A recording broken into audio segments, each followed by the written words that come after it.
Welcome to another episode of Between Two Dots, brought to you by Intention Media. On today's podcast, we are joined by David Easton. David is a professional coach accredited by the International Coaching Federation and the founder of Blazing Pine. Prior to founding Blazing Pine, David spent 12 years in international finance, living and working in the United Kingdom, Europe, and Asia.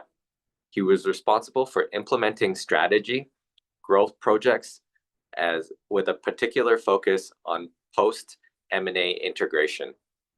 He has held several leadership positions, including head of change management, head of HR Asia and UK as the chief operating officer. He has led complex businesses and technology change projects at both an operational and a strategic level, always with a focus on successful integration of the human element with the technical. Coaching means a lot of different things to a lot of different people, but to David, it means helping people to understand the context within which they operate and are finding the best next steps in the interest of the individual, their personal goals, as well as their wider community.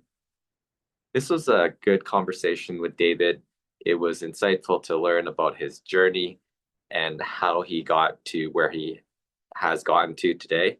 Please join me in welcoming David to the podcast. David, thank you so much for joining us today. Where are you taking the call from? Hey, Gilbert. Thank you for having me. It's great to be here. I'm in Calgary right now, at home, in my office. Yeah, life's good. Yeah. And this might be foreshadowing or spoiler, but your accent doesn't completely sound Canadian. So that's probably a great segue as it relates to starting us from the beginning. Like, where did you grow up?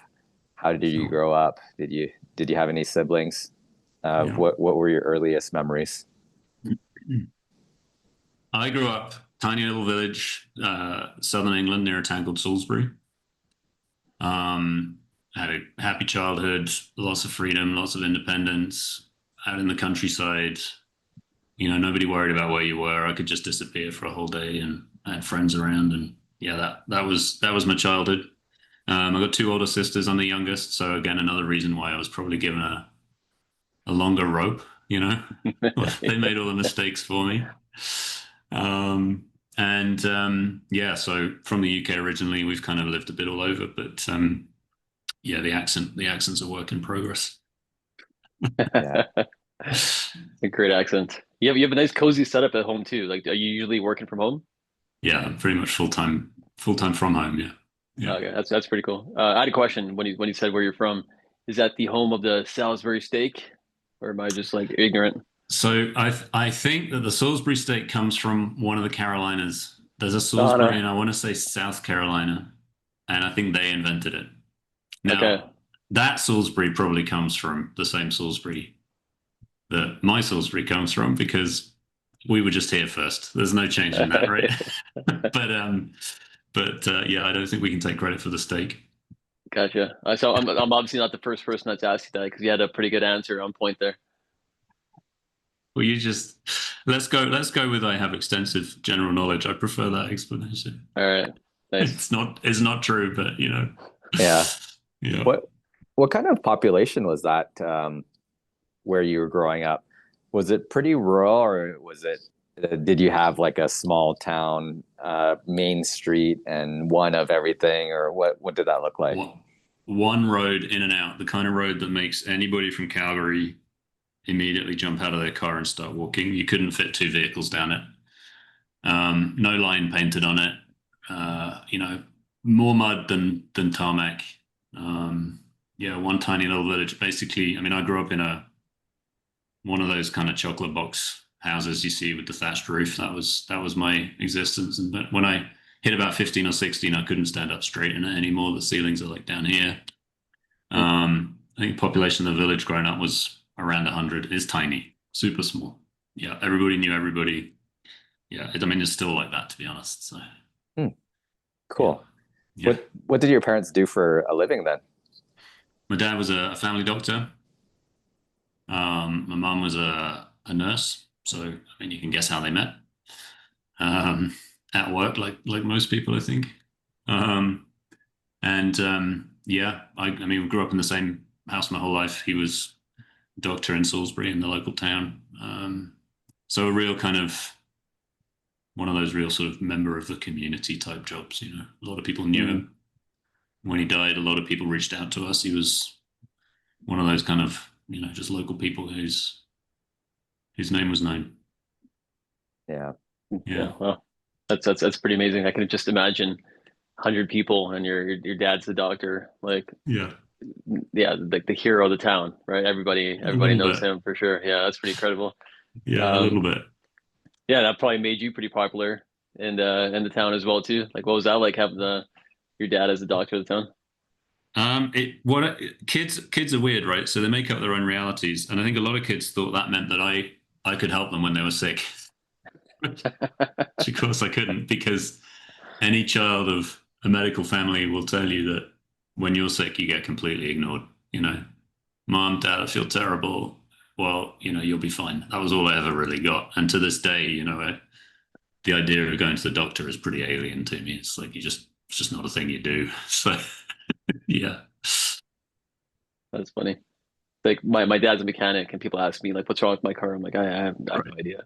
Yeah, you have to ask Right. my dad. You know. Same thing, but same thing, but with humans. Yeah, there you go. Yeah. Cool. So like Yeah. your childhood there then, obviously you guys are small town, everybody knows you. You said earlier that you can kind of just rip around and no one would really ask. Obviously your parents are probably pretty busy all day as well too. Hmm. What's the age difference between you and your sisters? 2 and 5 years. Yeah, I'm the youngest.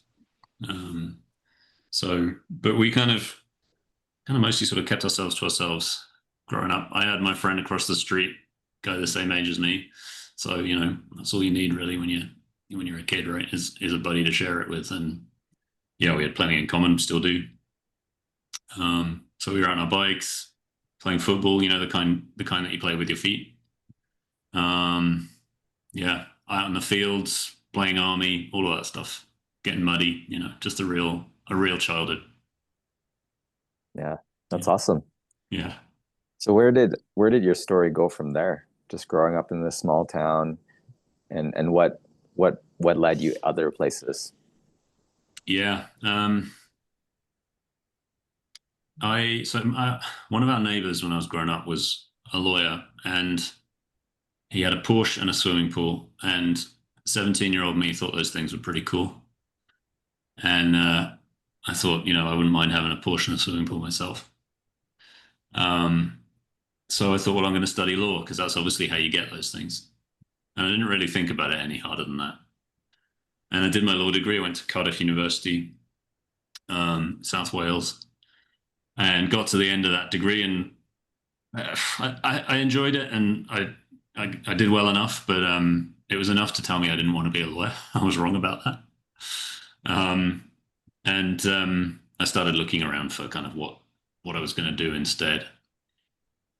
And I don't know, perhaps we'll come on to this, but one of my sort of one of the topics I'm passionate about is kids having a chance to actually think about what they do rather than just be kind of channeled into the university knowledge economy route before really getting a chance to think about it. So I ended up working for the government, UK government. I was in London for a bit, and then the July 2005 terror attacks in London happened, and that kind of made a light bulb go off in my head that protective security, national security, is going to be a place where there's work, and be super interesting. So I started looking around and ended up working at Buckingham Palace, working for the Queen. I was in the private secretary's office in a security role. It was a lot of fun. Did that for 5 or 6 years. Super interesting kind of place to start your career, you know. And it went from there. So, I mean, that was kind of in a nutshell, that was my kind of route out of this very sort of small, closed community that I grew up into what turned into sort of quite a lot more than that. Yeah. No, that's pretty cool. I mean, to be working at Buckingham Palace, and I imagine that was pretty intense as it relates to some of the security procedures and things that they had in place, just given the high profile nature of the facility as well as the occupants. Yeah.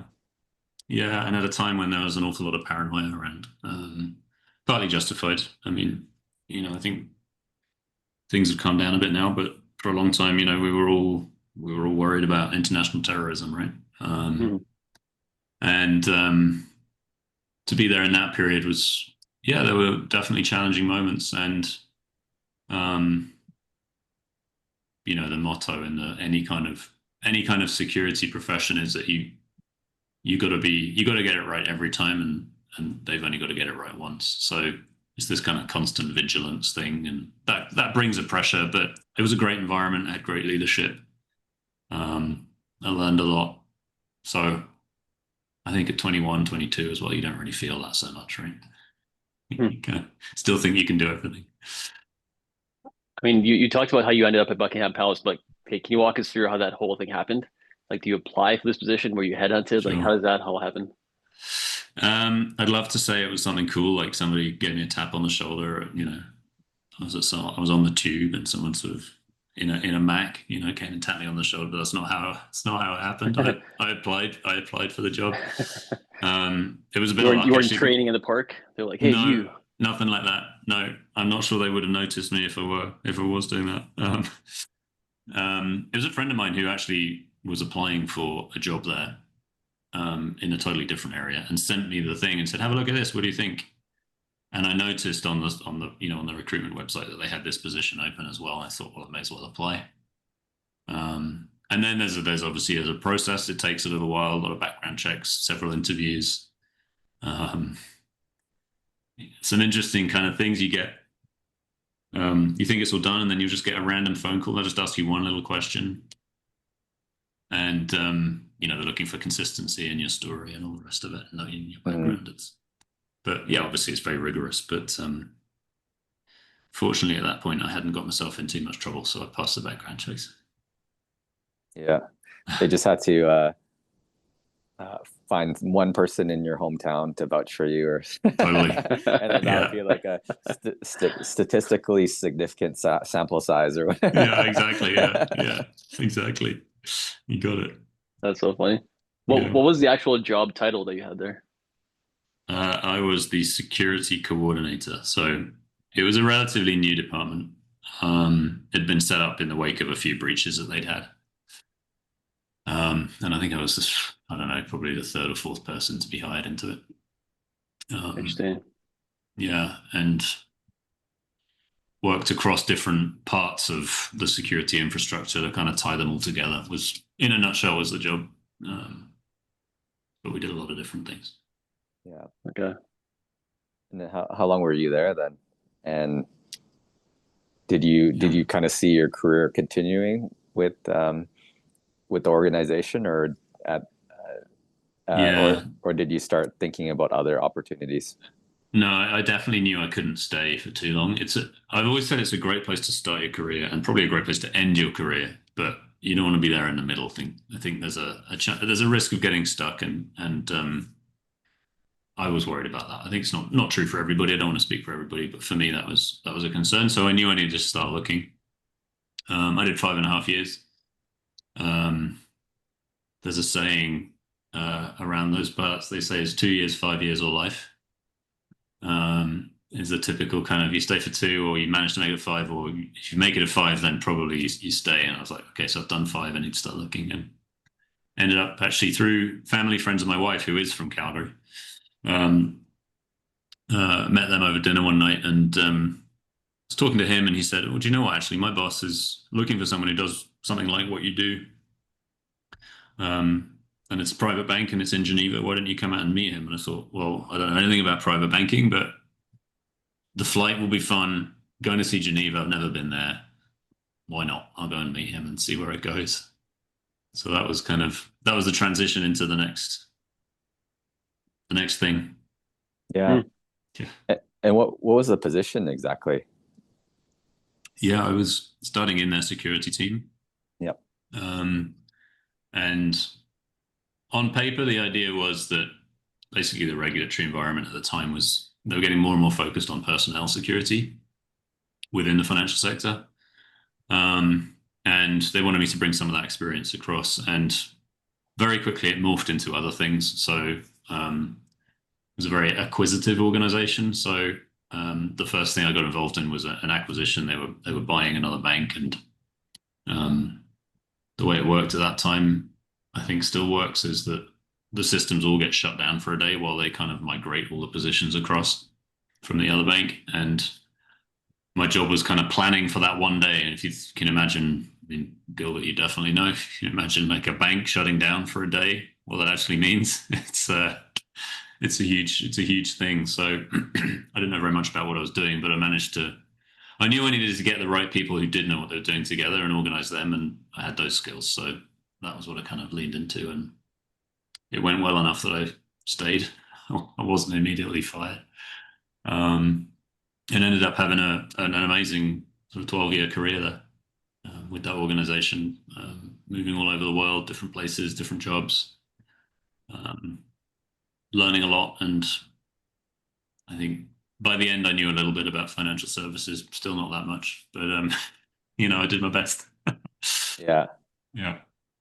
So maybe painting the picture at the start when you joined the organization, what was kind of like a metric that you kind of right-sized the size of the bank at the time in terms of like number of employees or whatever, and then like by the time you left, what did that look like? Yeah, it was when I joined, the bank had about 1,300 people worldwide, and was managing something like 60, 70 billion Swiss in assets. And by the time I left, and this is not any credit to me, but just the growth that happened during that time. By the time I left was sort of double that. I mean, in the 2000s, over 2,000 people, and doubled the AUM. They were 150, 160 Swiss by the time I left. And obviously, I was nowhere near that level of decision making or sort of execution for most of my career there, but was involved heavily in a lot of the projects that were to do with that growth, and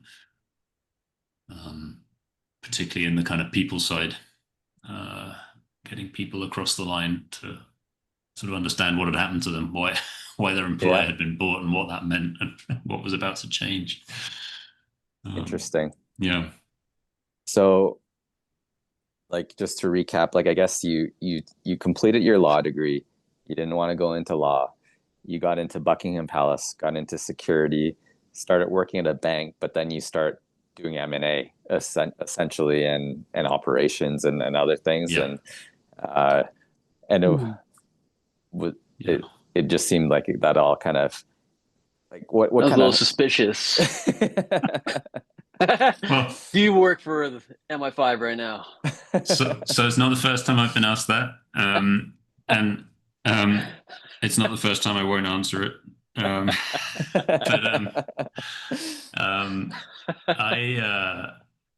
mean, I know that one of the things you guys are interested in these interviews is looking for people living very intentional lives, right? People who are really kind of charting their own course. And I can't honestly say that for most of my career that's been the case. I've kind of been lucky, and I guess a blend of luck and judgment, probably more the luck, and ended up in some really interesting places. And only more recently became a little more intentional about what to do with that. And like I say, going back to kind of, being 18, I would love for every 18-year-old to have a forced kind of, you got 1 month with nobody in your ear except some people who are just going to let you talk and figure out who you are before you make any big decisions. I would love for that to be the case for everyone, because then they can kind of, from that early age, be a bit more intentional about the direction they go. I've got no regrets, but I think I'm on my soapbox for a minute. I think it's something that we get wrong. It's interesting because, like, obviously you're open to change, and you say like luck and opportunities and stuff like that. but you obviously have something inside you that brought you these opportunities, or maybe you're a magnet to it, but then you also Mhm. follow through with it as well too. Like, what do you think it is about yourself that brought these opportunities to you to try new things? I'm not much of a worrier. Um, I tend to think that basically it'll be fine. Everything will be fine. Um, and that gets you in trouble sometimes, but it's still kind of how I see the world. um, and yeah, I also believe that if you put yourself in positions where you have to solve a problem, you'll figure it out. If you try to figure out the whole thing from the beginning to end, you'll never move. Whereas I'd rather dig myself a hole, and then when you're in the hole, right, there's only one thing to do, which is find your way out. And ultimately, philosophy is that's how you learn, and that's how you kind of end up in places that you might not have expected to end up. Mm-hmm. Mm-hmm. So, yeah.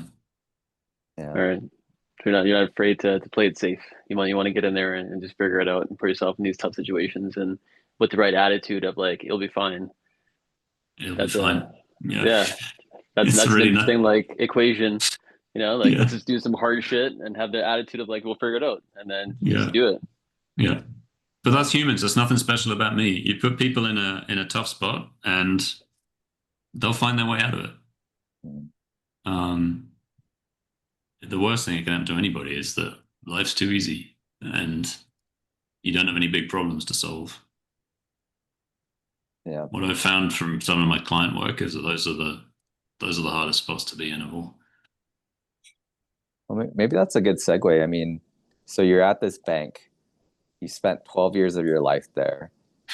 Presumably, you've continued to progress in terms of continued senior positions and that sort of thing. And then what happened on that 12th year, or maybe it was something that was brewing for a while? Like, was there an idea that you needed to do something different? Yeah, about halfway through that time, out of nowhere, this idea of coaching came to me. I was walking to work, and I knew I was gearing up for needing to do something different. I was in a role at the time that wasn't stretching me in the right way, and so I was forcibly being more active and thinking about what I was going to do and how I was going to get there. And this idea of coaching came out of the ether, and I started exploring that. And I went and did some training. That took, to sort of sign up and get started and get it all done. That took about a year. And then things moved on the work front, and I got some more interesting roles, and I ended up moving out to Singapore for a couple of years, and then back to Switzerland, and then to London, where I left the business as a COO of a UK business. So things were really moving, and I was getting some interesting opportunities. So it kind of was there, but I wasn't really sure what to do with it until the last sort of few months or the last sort of year of my time in London. I really knew I had to make a change. There were things going on that I knew it was kind of something's not right, right? You're not showing up for your family or for your job in the way that you want to.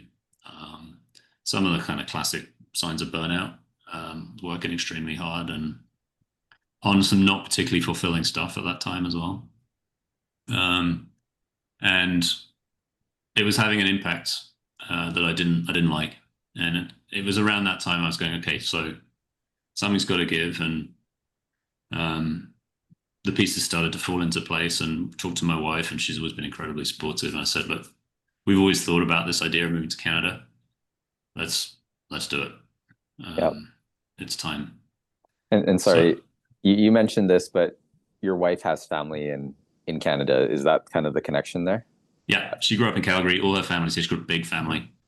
Lots of uncles and aunts and cousins and brothers, and I'm super close to all of them. Get on really well with the whole family, so really lucky on that front. But yeah, so she's from here. All the family's here, so it was a kind of a pretty soft landing, if you like. Yeah, yeah. And how did you two meet? We met at Buckingham Palace, so she was working there too. She was there for a kind of she moved out there when she was 18. for a 3-month kind of work experience thing. And basically didn't get back to Canada until last year when she's 36 now. So yeah, it was not quite what her parents had in mind, I don't think, but that's how it worked out. But yeah, we met at Buckingham Palace. Yeah. Imagine that conversation. I met a guy. I'm not coming home. Something like that. Yeah. And I mean, the first time I came out to Calgary was the summer we got engaged. So that was 2012. Came out here, and I'm kind of, I don't know if you guys have done this, but like that feeling in your gut, if I got to talk to a dad and I don't really know how to have this conversation, and you just got to do it. And I knew he wasn't going to say no, but it's just you could feel, oh well, the moment wasn't right, and you're making all these excuses, right? Until eventually we were going camping the next day, my wife and I and a couple of her cousins, and that was where I wanted to propose. So I was like, I got to talk to him tonight. I got to talk to Dave tonight. And I went to find him, and what he was doing, bless him, he's such a helper. Like he always wants to help you out. And he's downstairs in the basement trying to set up this inflatable mattress for the camping trip. He's trying to blow it up to check it's all, it works, hasn't got any leaks. I go down and I say, Dave, like, it's weird moment, but I haven't made the time, and we're going away tomorrow, and I really want to just run this past you, but I'd like to ask Alyssa to marry me, and I'd love your blessing. And the air immediately came out of the air mattress. And he sort of turned around and he looked at me and he said, we knew this might happen when she moved to England. I'll take that as a yes, but no, they've been incredibly loving and supportive and understanding the whole time. So nice. You didn't tell him you work at MI5 and grab him and be like, I'm the captain now? I didn't do that because I would have had to kill him, and then she might not have married me. So yeah. That's awesome that worked out. So you guys moved to Calgary. I mean, so you got the blessing from her father. You guys go back, do your thing. When you moved back to Calgary, did you have anything set up? Like, obviously you have a network here, but like, walk us through that transition. That's pretty. Yeah. You're flying across the pond, and there's a lot going on there. How hard is it to like pick up and just leave? Yeah, and it was also like, you were in a senior position at a financial institution of size too, so that couldn't have been an easy decision. Although I feel like in your heart you knew that you had to make that decision as well. So how was that like in terms of breaking the news and actually moving forward with it?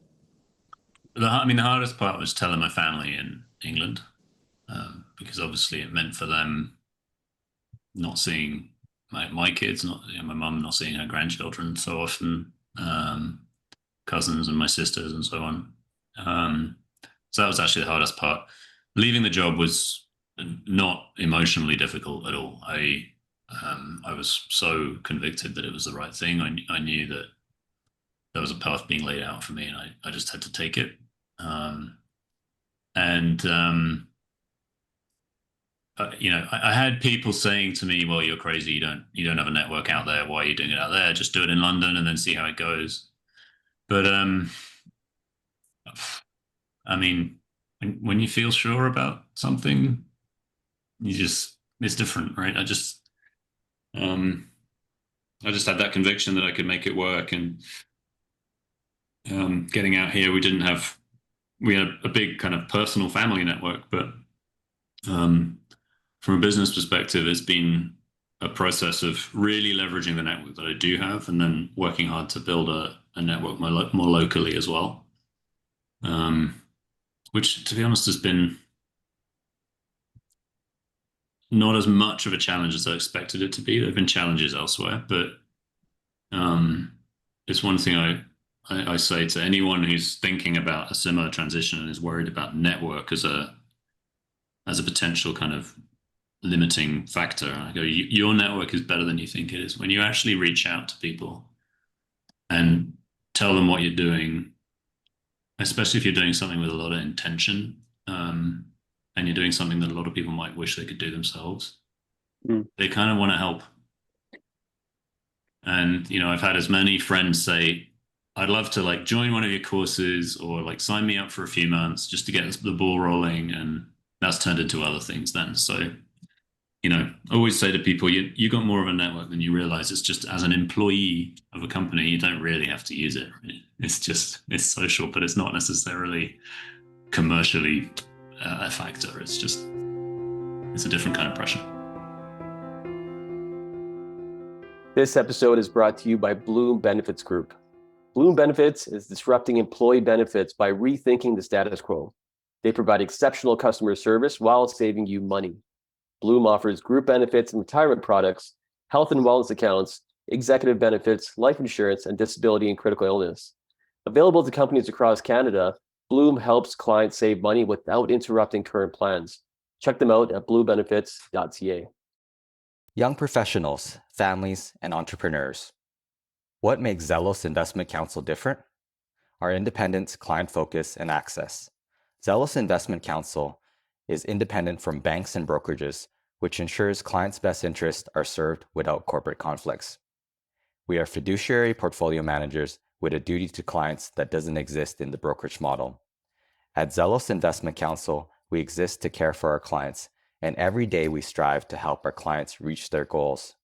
We provide our clients with access to institutional investment managers and sector specialists through our proprietary investment structure. For more information, book your no-obligation meeting today at zelosglobal.com. That's www.zelosglobal.com. Attention all car owners. Is the winter weather turning your beloved ride into a rusty relic? Fear not, because we've got the solution you've been dreaming of: Crown Rust Protection. Picture this: your car defying the elements, standing strong against rust like a knight in shining armor. Crown Rust Protection is not just a shield, it's an investment in the longevity and resale value of your vehicle. Don't let rust take the wheel. Book your Crown Rust Protection treatment today and let your car embrace its inner superhero. Call now at 403-291-1951 or book your appointment at www.krown.com. Our skilled technicians are ready to give your car the VIP treatment it deserves. Crown Rust Protection, because your car deserves to age like fine wine, not rusty vinegar. Today's episode is brought to you by Motive, a leading venture builder with over a decade of experience helping corporates and startups build, launch, and scale successful business ventures. Whether you're looking to innovate your business model, develop a game-changing product, or craft a winning go-to-market strategy, Motive is with you every step of the way. Their proven venture building process and technologies help reduce risks and accelerate time to market. Innovation is everywhere. Let's harness it together. Visit motive.digital to learn more. That's Motive spelled M-O-T-I-V. So maybe enlighten us as to like what the business is, what you focus on, and you knew you were coming back to Calgary, but I imagine you were kind of building the plane midair as this was all going on, right? So a little bit, yeah. Plus, we took a break. We landed in Calgary. We took 3 months. We went traveling. We had a camper van. Still have it. And we spent 3 months driving around the States. And I was kind of thinking and planning during that trip, and then hit the ground running really at the beginning of this year. But in a nutshell, I'm not a big believer in niches, right? I'm not a huge believer in it. I had a really helpful conversation with somebody early on in the process who I said, look, I'm really worried. Everyone's telling me from a marketing perspective, from a business perspective, I got to tell people exactly what it is I do and who I serve. And he just said, David, he goes, F your niche. He didn't say it in those terms, but he said, F your niche. And I was like, okay, great. Thank you. I feel free. And so since then, I've really focused on really serving as many different use cases, if you like, as I can, because I truly believe that coaching is useful in any situation.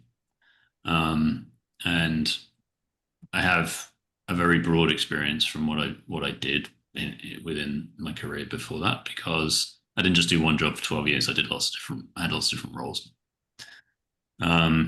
you kind of blending that with my coaching training, I found that so far, at least, I haven't had to be too locked down to a specific sector.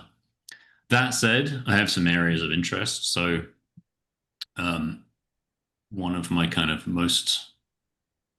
I think one of the areas where I can be of most use is young leaders trying to make their way in an organization. I've been through that journey. And if you're kind of early mid-career, I'd say roughly 25 to 40, because you can have people who switch careers to that kind of age range. And you're not going to be content just to hold a position, but you actually want to move up and you want to be successful. I've kind of trodden that path, so helping people with that, and I run a group which is very specifically tailored for that kind of scenario, and I've got the second wave of that group just launching next week. And then another kind of sub niche, if you like, is anyone who's kind of looking to do what I did, which is break out of their career and move into something that is a bit more fulfilling and a bit more kind of speaks to their purpose and their personal interests and ambitions and goals. And I'm going to be launching a group for that in the next sort of couple of months, something like that. And then just a whole load of one-on-one coaching people in different situations, professionally, personally, from senior leaders in corporations to people who are just by themselves trying to figure out what they want to do next, self-funding and so on. So it's a real range, and I love all of it. Yeah. That's really cool. Yeah, it sounds pretty fulfilling. Like you're talking to a wide range of individuals and hearing a lot, and you get to be a part of that journey. So, do you? I mean, I'm assuming, and because this company is launched in the last year, you said, right? Like you launched it this year officially. Okay. Yeah, end of last year. Yeah. Okay, end of last year. So, sounds like you're doing pretty well. Like you have multiple clients, you've got different groups going, stuff like that as well too. What has been the key to your success so far, you think? I'm still not ready to call it that. But what's your growth strategy? Yeah, when I look back at sort of being, let's call it 9 months in, and having a viable year of business where we're going to pay the bills, and I've learned a lot, and there's a platform to build on. I feel like I'd have taken that with two hands if you'd offered me that in January. Mm-hmm. Growth strategy has been a bit like everything else in my career, where it's been not particularly planned, not particularly structured, just kind of following my instinct of what's going to work. And do you know what? Like the biggest thing I've learned is that nobody can teach you to sell. You can learn some things from them. You can learn little bits of the piece of the puzzle, but ultimately you have to put it together into something that works for you. Mm-hmm. I can't use someone else's growth, marketing, sales strategy and expect it to work for me, especially when I am the product. For sure. You know what you have going for you though too, which is huge? Two things. That beard, and second is the accent. I swear, man, I'm telling you, like people with the British accent, I don't know what you're selling, but I'm buying. There's just a certain level of like trust and authority that comes along with that. Yeah. I don't know if you're differentiating yourself with people from here as well too, but I'm just kidding. Obviously, you've gone through a lot. I love it.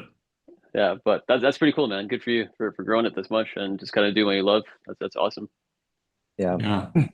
No, it's true. I think Hafiz is hitting on something too, because sometimes I feel like I've said this multiple times to different people in different contexts, but different is better than more of the same. Like even if you're like incrementally doing something better than what has been done before, that's not going to move the needle as opposed to, some sort of differentiating factor, right? Mm-hmm. Yeah, you've got to be what you are. I can't sell someone else's version of coaching. I can't copy paste what someone else has been hugely successful at doing and expect to have any success doing it myself.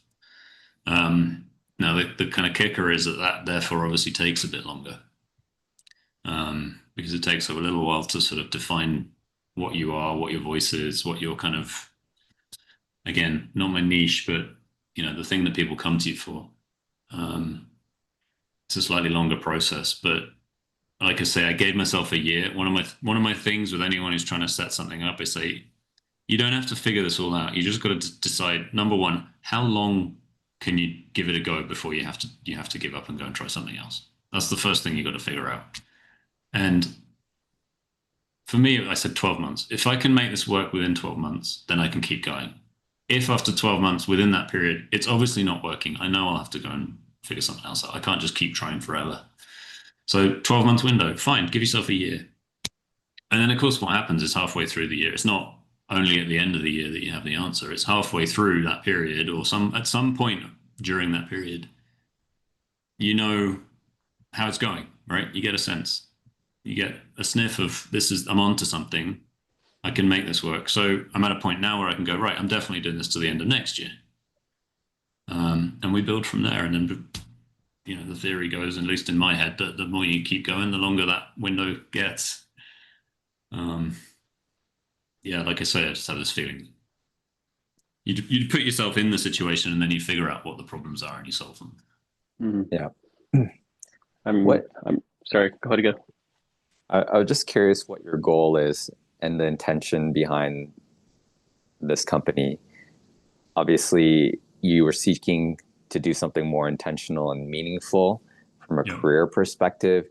Do you want to just like grow this as big as possible, or do you want to go deep and have huge impact on a smaller group of people's lives? Like what does this look like? And maybe you're still trying to figure that out, right?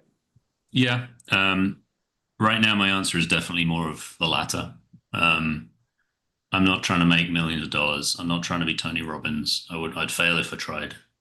I'm not trying to grow this to a huge network of partner organizations and blah, blah, blah. I want to be super useful to a great group of clients who I know I can help. That's really it. And in terms of what that looks like, I have some ideas. I'd love to run. I'm a big kind of outdoors guy. I love being. One of the great draws of Calgary was the access to the mountains and the nature around here. I told you when we spent 3 months driving around the US, we saw some incredible places, but nowhere's as beautiful as Alberta, in my opinion. And running events in that space, running some outdoor kind of retreats / personal growth, personal discovery type workshops is a goal that I have in mind.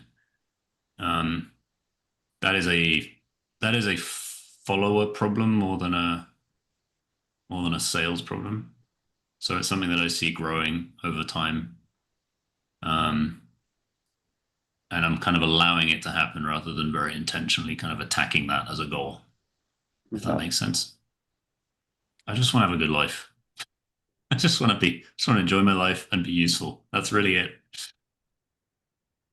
Sometimes when it's that simple, you can keep it that simple as well too. Like I think we often complicate things when we're, I don't know, maybe sometimes bored or comparing ourselves or doing whatever. You start doing these things, so you need more and more and more. But really, when you start simplifying things and doing less, but more impact, you can just do more, right?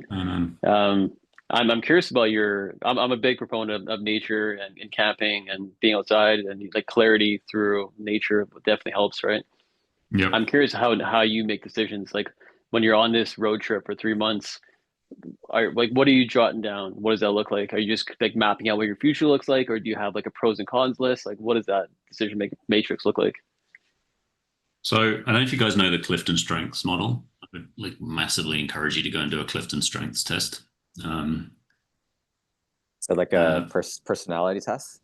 Kind of, but it's much more focused on strengths rather than like where you fit on Myers-Briggs or any of that. Yep. It's what you're good at. And it's a pretty solid analysis, and I use it a lot with my clients.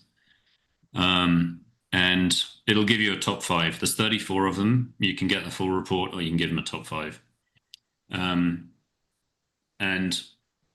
it's a very instructive process. One of mine that came out was deliberative, as in my top 5, which basically means it's the tendency to very kind of almost more inwardly reflect on things. Think.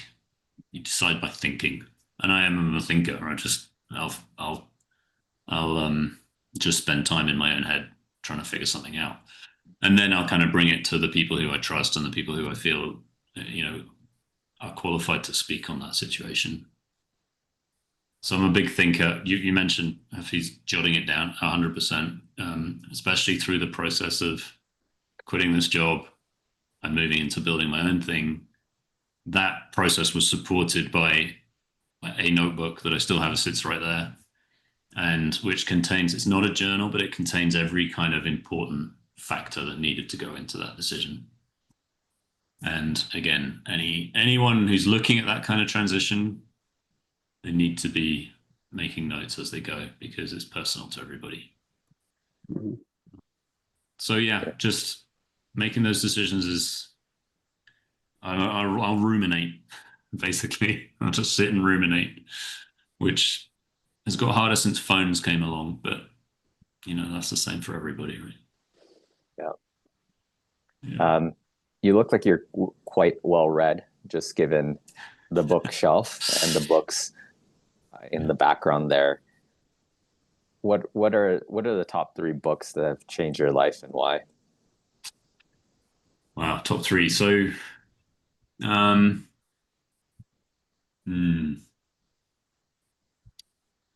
just kind of reflecting on how far back I would go, but I mean, there's one that springs to mind from a kind of business, personal development perspective, which is Range by David Epstein. He wrote The Sporting Gene, and then his second book was Range. And basically, what that gave me was, as a bit of a generalist, I'm not much of a specialist. I don't ever get deep into a subject. That gave me the feeling of, do you know what, that's okay, because the whole world is about specializing now, right? You got to specialize, you got to be an expert in this thing. This book says no, you don't. Just learn as much as you can about as many things as you can. Don't worry about going deep, and before you know it, you've created something that only you can do, with this sort of breadth of experience and knowledge and reading and understanding. And so that book I absolutely love it. Second one would probably be a book called Thriving in Mind, which is, it's a book that I was coached on myself when I was in a leadership role. And it basically lays out a model based on basically cognitive psychology and neuroscience. It lays out a model for why we think the way we think and the different ways people see things and how you can use that to interact better with others around you. And then, I mean, the third one would have to be the Bible, as the only book that contains all of the truth that you need to get through life. Yeah, I'm gonna take a look at that personality test. I think those things are always pretty interesting. They're pretty telling as well too. Like there's a lot of work that goes into those, and it kind of blows you away. And sometimes it's funny, like intuitively, if you give yourself time and space to think, you have the answers within, but you have to kind of like remove all the distractions and put yourself in those positions to actually kind of uncover whatever else is kind of like on top of that, right? Whether it's distractions or societal expectations, or I don't know, going back to like when you were a kid as well too, you saw the Lambo and all the money. You're like, okay, this is the way, right? The lawyer, but you have no idea what that person, how they live, if they're enjoying themselves, whatever. So removing yourself from like the outcome. I love it. What is the name of your company, by the way? It's called Blazing Pine. Yep. Blazing Pine. It's named after actually the night I decided to do it. We were here in Calgary, went out for dinner with my wife's brother and his wife. And we sat down, we had a really great evening. We just had a lot of very meaningful conversation about what we were doing and moving over here. And it just became very clear that was the path. And we were driving home and going up Crowchild, and there's one of the pine trees by the side of the road is on fire, just burning. I just took it as a sign, and that's where the name came from. Yeah. Awesome. Wild. Did you call it in? No. We looped around, had another look, and then we drove home. Is there someone else will do it? Yeah. That's awesome. Yeah, civic responsibility. That's something I'm working on. By the time we got back, I'm pretty sure there was a fire truck there. So Yeah. No, you're good. What do they call that? Group theory. Right. Yeah. Someone else will do it. No, that's very cool. For the people listening then as well too, we want to give you the opportunity to give your company a shout out, who you're looking for, how these programs work. But also thank you again for taking the time to meet with us. This has been an incredible conversation. Like you and I have never met, so this is it's certainly a pleasure for me. Yeah, and I look forward to reading some more of your content and other stuff that you have out there. But yeah, take it away. This is your time. Well, thank you. I mean, it's tough for me because I spent my entire life talking to other people about their lives, and I find that much more interesting than my own life. But I appreciate you having me on. I hope it's a worthwhile addition to the amazing library of podcasts that you guys are building. It's just a huge achievement, and hats off to both of you because it's not easy to do that. But yeah, look, my company is not a company. It's for me, it's a project. It's a personal project. I don't have employees. I don't have an office. I don't have fancy kind of branding or anything like that. Like, my company is me. And the only way that I can be useful with people is by connecting with them. So if there's anything I've said that resonates or lands with anybody, just reach out to me. I'd love to talk. That's great. And where can they find you in terms of social platforms and websites and that sort of stuff? I'm on LinkedIn. You can find me on LinkedIn, David Easton. I'm not the only David Easton. I know that because a couple of other David Eastons have reached out to me to connect. And I think we're in the process of building basically an army of David Eastons on LinkedIn. But David Easton, the company is Blazing Pine. It's blazingpine.com. You'll find a route to me through there. Awesome. Thank you so much for coming on. It was great. And hopefully it wasn't too painful of experience. And your true career, historical career will be safe with us. I appreciate it, guys. Thanks very much. All the best. All right, dude. Take care. Thank you again for joining us for another episode of Between Two Dots by Intention Media. This podcast is co-hosted by myself, Gilbert Bong, and Hafiz Mita. If you enjoyed this podcast, please rate and review wherever you listen.